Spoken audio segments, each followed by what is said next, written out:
Need to clean the seats in your car?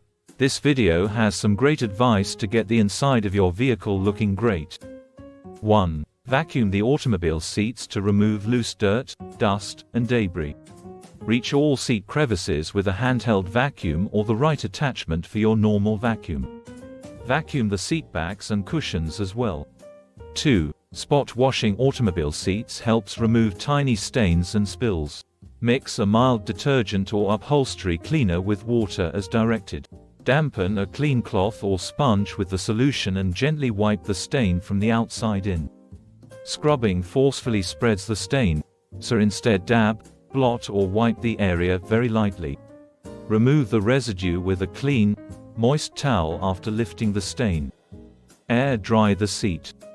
3. Steam washing automobile seats removes tough stains, smells, and bacteria. Use a handheld steam cleaner or rent a professional upholstery steam cleaner. Use car seat attachments and read the steam cleaner's instructions. Slowly add steam to the upholstery with the steam cleaner. Blot the wetness with a clean cloth after steaming. Before driving, let the seats air dry.